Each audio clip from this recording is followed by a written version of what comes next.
Assalamualaikum warahmatullahi wabarakatuh. Alhamdulillah, assalatu wassalamu ala rasulillah, wala haula wala quwata illa billahil aliyil azim.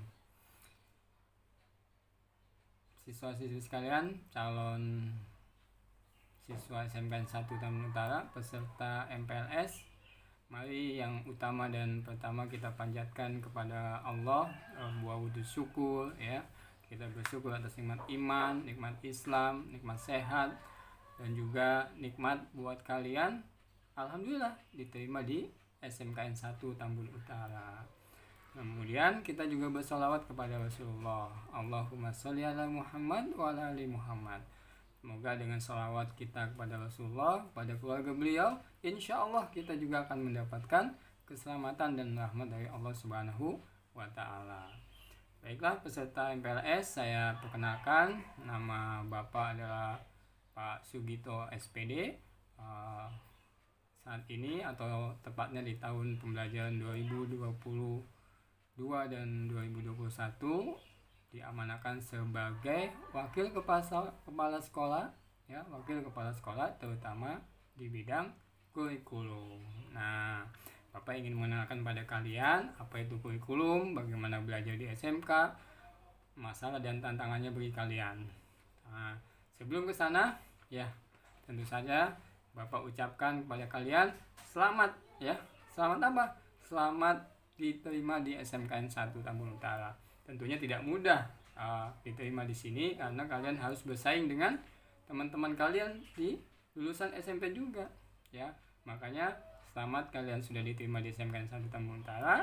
Selanjutnya kalian harus bertanggung jawab dengan pilihan kalian, yaitu dengan dengan belajar. Nah, sebelum ke sana, yang kedua Bapak juga ingin memperkenalkan kalian, ya, yel-yel atau sebuah moto, ya, ketika belajar di SMK.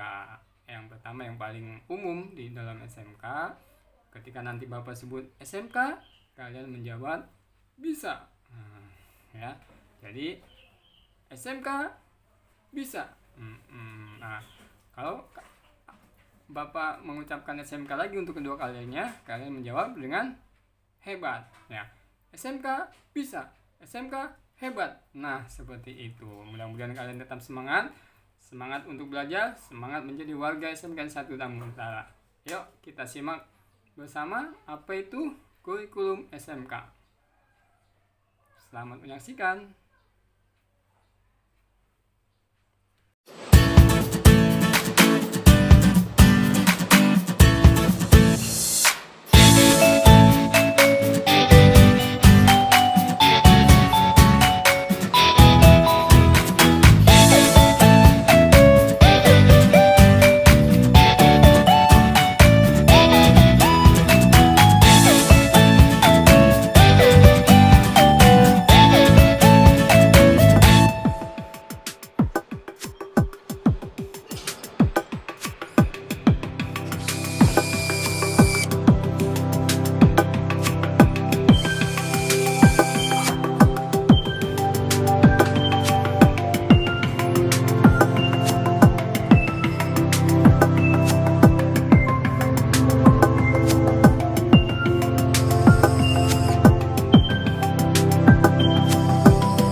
Baiklah, Bapak akan mengenalkan kalian tentang kurikulum SMK, ya. Yang pertama kita harus tahu tentang pengertian kurikulum, ya. Apa itu kurikulum?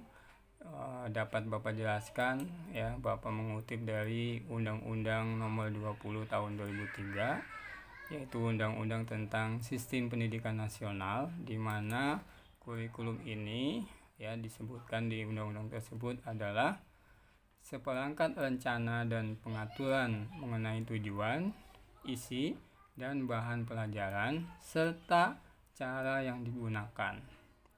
sebagai pedoman penyelenggara kegiatan pembelajaran untuk mencapai tujuan pendidikan tertentu. Jadi kurikulum yang dimaksud nanti dalam kurikulum itu ada tujuan pembelajarannya, kemudian isi materinya, bahan pelajarannya, dan bukan hanya itu saja, tapi harus disiapkan bagaimana caranya digunakan sebagai pedoman penyelenggaraan kegiatan pembelajaran. Nah, di sini ada kata pendidikan tertentu. Maksudnya adalah ketika kalian di SD, di SMA, dan saat ini di SMK, nanti juga mungkin ada sebagian kalian yang melanjutkan perguruan tinggi, maka kurikulumnya itu berbeda antara jenjang pendidikan yang satu dengan yang lainnya. Ya, gampangnya bagaimana? Ketika kalian di SD, pelajarannya itu sangat sedikit.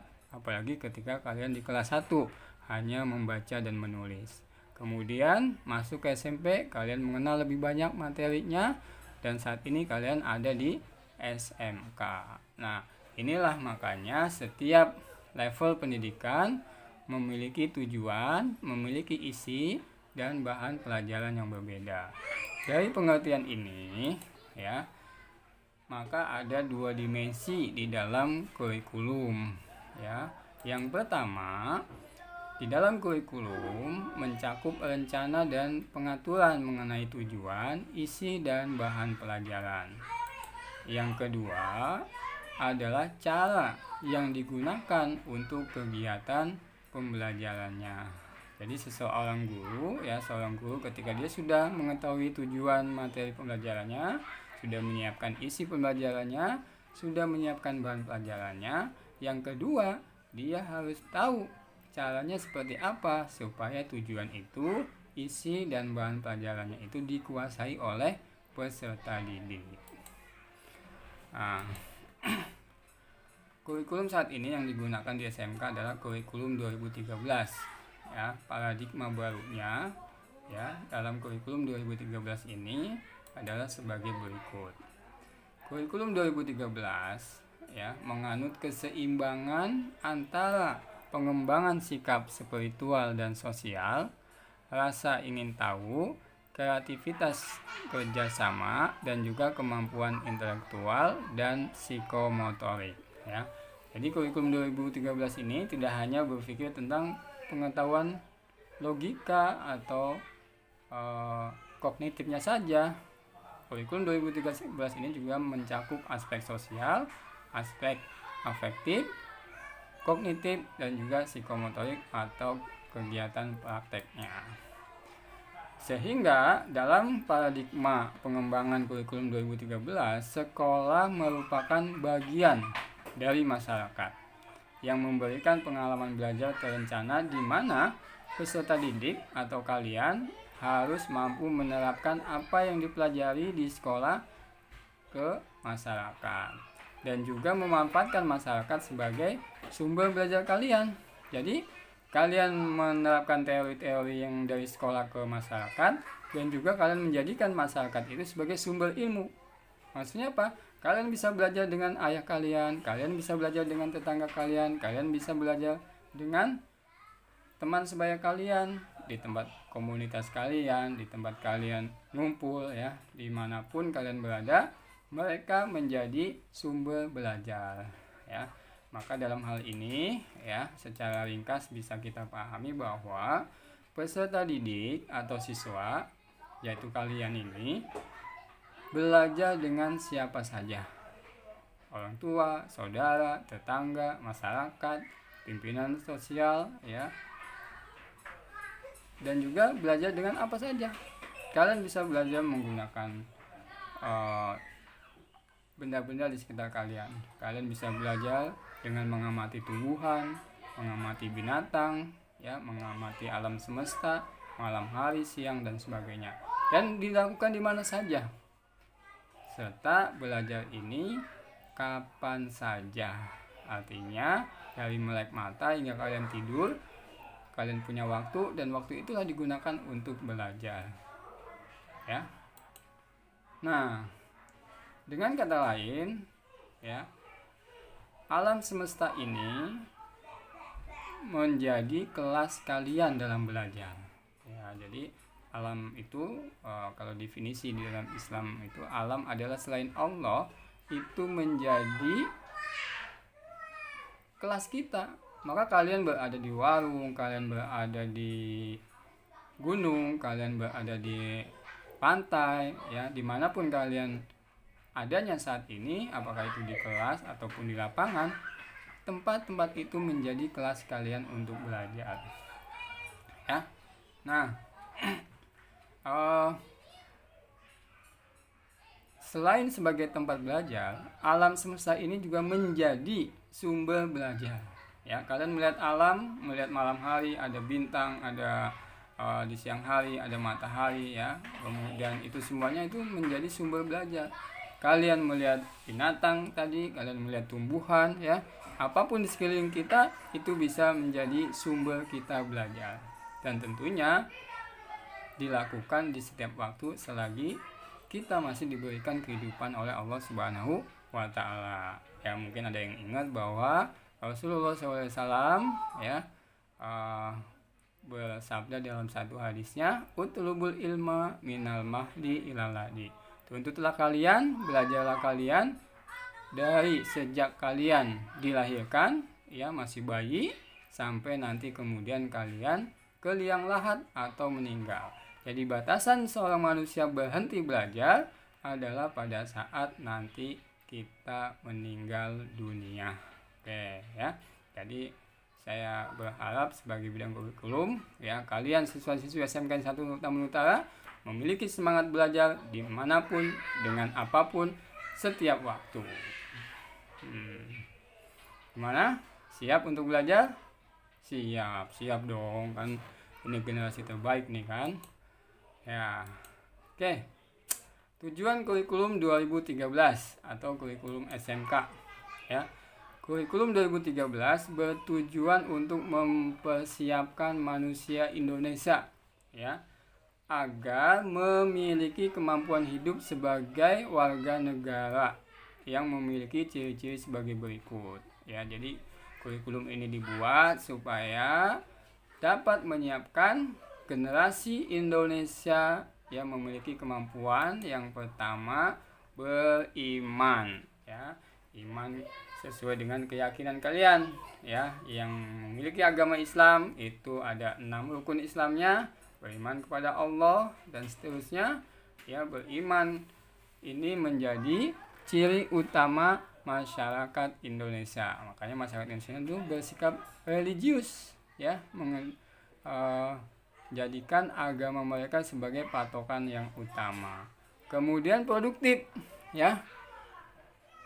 Kita dituntut menjadi masyarakat, menjadi penduduk Indonesia, ya, menjadi warga negara Indonesia yang produktif, bukan warga negara yang malas, warga negara yang membuat masalah gitu, tapi menjadi warga negara yang memberikan solusi-solusi terhadap masalah-masalah yang terjadi. Kemudian juga menjadi generasi yang kreatif, inovatif, dan afektif.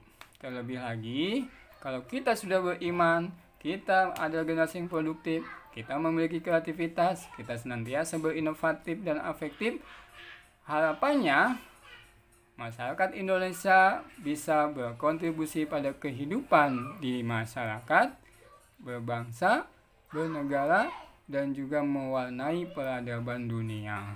Wah, ini kurikulum ini tujuannya sangat luar biasa, ya. Jadi mudah-mudahan kalian, ya, dengan melewati 3 tahun di SMK nanti menjadi generasi yang beriman, produktif, ya, kreatif, inovatif, afektif, dan menjadi generasi-generasi Indonesia membawa perubahan-perubahan terhadap negara maupun pada dunia. Wah, mantap sekali kan. Nah, dalam pendidikan, ya, setelah disusun kurikulumnya ada 8 standar nasional. Yang pertama standar isi, yang kedua standar proses, yang ketiga standar kompetensi lulusan, yang keempat standar pendidik dan tenaga kependidikan, yang kelima standar sarana dan prasarana, yang keenam standar pengelolaan, Yang ketujuh, standar pembiayaan, dan yang kedelapan adalah standar penilaian. Artinya apa? Kalian ketika nanti belajar di dunia SMK, khususnya di SMK 1 Tambun Utara, tidak boleh belajar berdasarkan kemauan atau kecocokan kalian sendiri, atau sesuai moodnya, atau belajar dengan asal-asalan. Kenapa? Karena semua sudah distandarisasi. Isi materinya seperti apa, prosesnya nanti bagaimana, kalian lulus punya kompetensi apa, ya, gurunya juga dibuat standar pendidikannya, sarananya pun demikian, pengelolaan, pembiayaan, dan juga penilaian pendidikan. Jadi kalian nanti akan melalui sebuah proses, ya, dimana proses itu setiap proses sudah disesuaikan standarnya, tidak asal-asalan. Nah, itulah 8 standar nasional pendidikan. Ini Bapak sengaja memberikan kalian supaya makin kuat. Kenapa kita memilih SMK? Ya, perbedaan SMA dan SMK.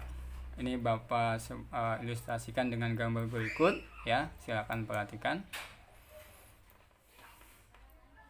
Nah, sebelah kiri, ya.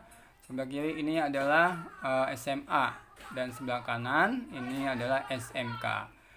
Kalau di dalam ilustrasi gambar ini digambarkan bahwa anak-anak SMA setelah dia lulus, maka dia dioptimalkan untuk memasuki perguruan tinggi atau masuk ke jenjang selanjutnya. Maka pembelajaran di SMA ini menguasai banyak teori, ya, sedikit prakteknya.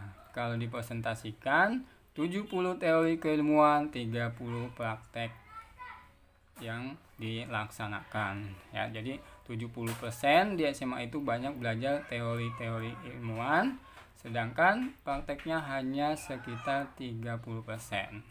Nah, sedangkan di dunia SMK diharapkan lulusan-lulusan SMK nanti itu bisa mencakup 3 hal. Bagi mungkin sebagian kalian ingin melanjutkan ke perguruan tinggi, ini pun terbuka ketika kalian belajar di SMK. Hanya saja mungkin hanya pada perguruan tinggi yang sesuai dengan kompetensi kalian di SMK, ya. Anak teknologi rekayasa, maka dia di dunia teknik. Anak bisnis manajemen bisa lanjut di perguruan tinggi yang jurusan umum dan sosial atau manajemen. Atau kalian yang ingin segera punya penghasilan ketika lulus SMK bisa masuk ke industri. Nah, ini tentunya juga dengan catatan kalian mampu bersaing dengan alumni SMK lain dan sesuai dengan kompetensi yang dibutuhkan oleh industri. Yang ketiga, ya, ini sebetulnya yang paling dahsyat adalah lulusan SMK dia bisa menjadi wirausaha. Dia bisa membuat usaha yang mandiri, dia bisa menjadi pengusaha yang artinya dia memiliki tempat untuk produktivitas, dia memiliki karyawan. Nah, makanya Bapak berharap bagi kalian, ya, yang tidak bisa masuk PTN, yang mungkin rezekinya bukan industri, maka bangunlah wirausaha sesuai jurusan kalian. Nah, ini adalah perbedaan antara SMA dan SMK. Mudah-mudahan kalian semangat, tidak salah bagi kalian untuk memilih SMK. Nah, ini Bapak contohkan sebuah materi pembelajaran yang ada di jurusan Teknik Pemesinan, ya. Apa sih yang dipelajari oleh kalian selama di SMK? Ada 3 muatan, ya. Muatan nasional, muatan kewilayahan, dan muatan peminatan kejuruan. Nah, sesuai dengan jurusannya nanti dibagi lagi antara dasar bidang kalian, dasar program kalian, dan kompetensi kalian. Ini mohon maaf nih, Bapak mengutipnya adalah jurusan Teknik Pemesinan karena Bapak memang selain di bidang kurikulum juga mengajar di Teknik Pemesinan. Ayo kita cari tahu apa saja muatan-muatan itu. Muatan nasional ya, ini semuanya ya, kalian apapun jurusannya ini nanti akan mendapatkan pendidikan agama dan budi pekerti, pendidikan Pancasila dan kewarganegaraan, bahasa Indonesia ya, matematika, sejarah Indonesia, bahasa Inggris dan bahasa asing lainnya. Ya, ini adalah muatan nasional atau Bapak biasanya menyebutkan Mapel A ya, rombongan Mapel A ya. Kemudian muatan kewilayahan. Bapak biasa menyebutnya dengan muatan B ya. Apa saja muatan B? Ini Bapak zoom sedikit ya. Yang pertama adalah seni budaya. Kalian akan menerima di kelas 1 semester 1. Ada penjas. Penjas ini kalian menerima di kelas 1 dan kelas 2 ya.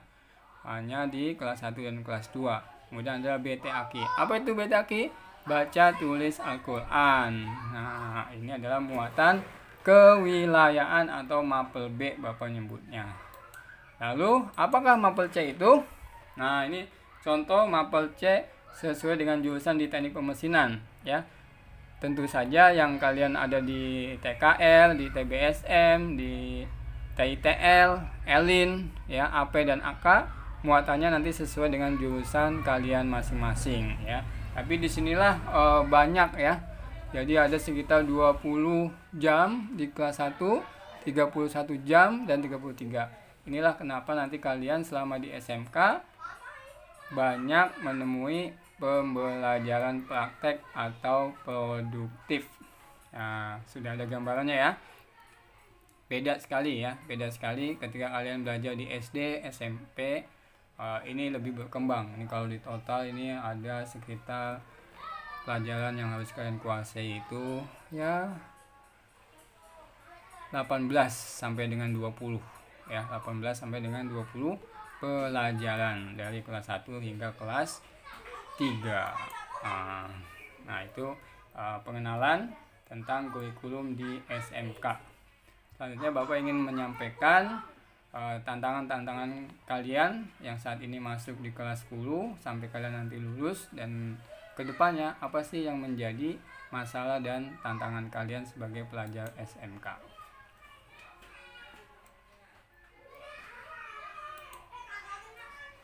Masalah dan tantangan pelajar SMK ya. Ini data menunjukkan dari dua data ini. Yang pertama, data menunjukkan jumlah penduduk usia produktif. Usia produktif ini usia berapa? Yaitu usia 15 sampai dengan 64 tahun atau usia sebaya kalian, seusia kalian ini. Ini lebih besar ya daripada usia non produktif. Usia non produktif itu apa? Usia anak-anak, yaitu 0 sampai 14 tahun, dan usia orang tua, usia 65 tahun ke atas. Akan terjadi puncak lonjakan pada tahun 2020 hingga 2035. Ini kan kalian berada di tahun ini ya, antara 2020 sampai 2035 akan mencapai angka 70%. Jadi nanti anak-anak seusia kalian itu sangat banyak sekali ya. Kenapa? Karena terjadi lonjakan usia produktif. Di sisi lain kita melihat adanya keterbatasan industri ya. Industri, walaupun pemerintah banyak sekali membuka lahan-lahan baru, termasuk Bekasi ini adalah industri terbesar di Asia ya. Tapi apakah semua bisa terserap di sana? Tidak ya. Ini data ini harus kita artikan sebagai persaingan sesama alumni SMK, SMA atau seusia itu sangat besar. Jadi kalian yang ingin bekerja di industri, maka harus benar-benar memiliki prestasi dan kompetensi di atas rata-rata. Ya, karena kalian harus bersaing. Mungkin 10 lowongan pekerjaan yang melamar 10.000 ya. Ada lowongan pekerjaan 1 yang melamar 1.000 orang dan sebagainya. Maka benar-benar hanya anak-anak yang berprestasi, orang-orang yang kompetennya tinggi itu yang bisa lulus atau diterima di industri. Ya. Data lain ya, tantangan yang berasal dari eksternal adalah terkait dengan arus globalisasi. Ya. Ada isu-isu masalah lingkungan hidup, kemampuan teknologi informasi, kebangkitan industri kreatif, budaya, dan juga perkembangan pendidikan di tingkat internasional. Data ini bisa kita artikan sebagai berikut, ya. Artinya kalian yang berada di tahun-tahun yang akan datang, 2020 hingga 2035 ini, dibutuhkan kemampuan menguasai bahasa asing, ya. Komunikasi digital yang menggunakan sosial media, menggunakan HP, laptop, dan sebagainya, penguasaan IT dan juga kreativitas, dan tentu saja keberanian, ya, jika ingin bersaing dengan negara lain. Ya, kenapa bersaing dengan negara lain? Karena insya Allah kalian nanti boleh bekerja dimanapun, ya, tanpa ada batasan-batasan wilayah. Orang Malaysia bisa ke Indonesia. Saat ini kalian lihat kan, orang Cina banyak membanjiri Indonesia dan itu dilindungi sama negara. Nah, kalian pun demikian. Kalau kalian ingin bekerja di luar negeri, silakan, siapkan keberanian. Ya, jauh dari orang tua, ya, mandiri di sana. Nah, tapi inilah yang akan banyak, ya, peluang-peluang itu di negara-negara yang lain. Dan Bapak bersyukur, alhamdulillah alumni-alumni kalian itu sudah ada yang di Jepang, kemudian ada yang di Malaysia, masuk kepada industri-industri yang tingkat internasional. Nah, ini Bapak berharap kalian menjadi generasi SMK 1 Tambun Utara, insya Allah, ya, menjadi juga warga dunia sehingga bisa bekerja dimanapun, ya, tanpa harus mengandalkan industri yang ada di Indonesia. Kalian bisa bekerja di luar negeri, ya. Itu tantangan kita. Nah, apalagi nih? Wah, pandemik, ya, kita ada di dalam pandemik, ya, yang kita rasakan langsung, ya. Kalian adalah generasi yang langsung merasakan efek pandemik. SMP-nya lulus by COVID, karena COVID lulus, ya. Tidak ada yang tidak lulus. Pandemi COVID-19 ini telah secara nyata menghancurkan banyak aspek pendidikan, ya.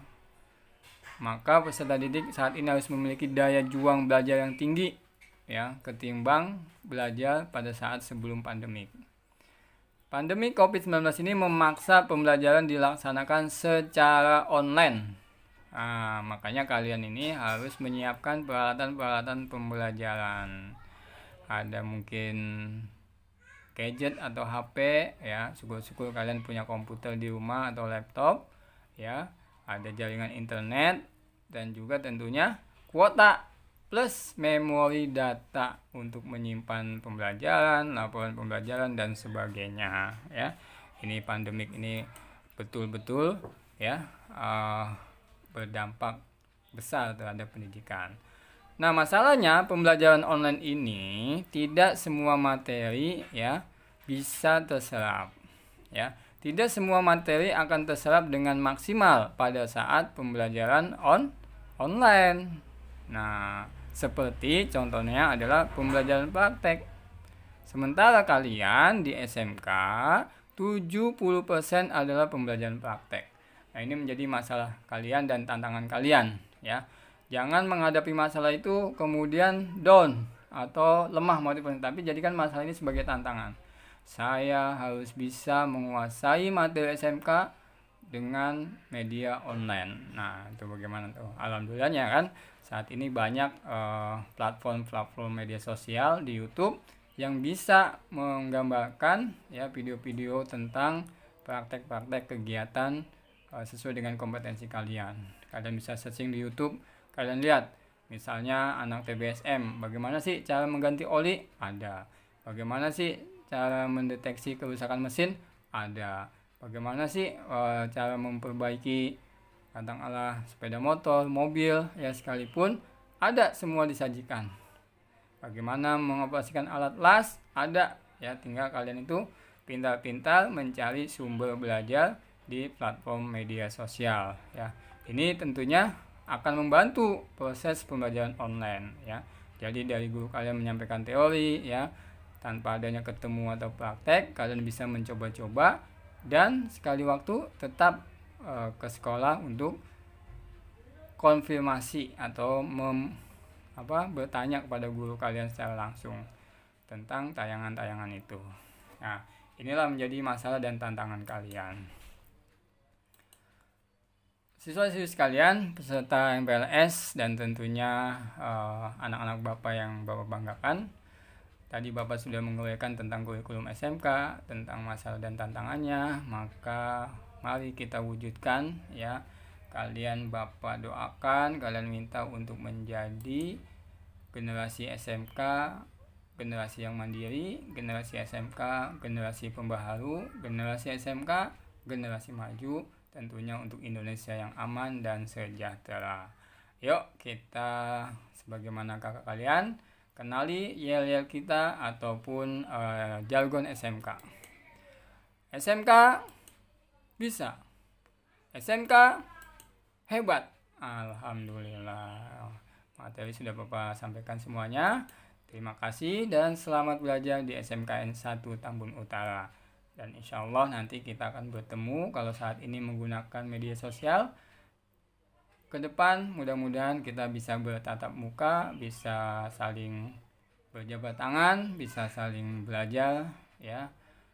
Tetap semangat, semangat selalu, semangat lagi, semangat terus. Wassalamualaikum warahmatullahi wabarakatuh.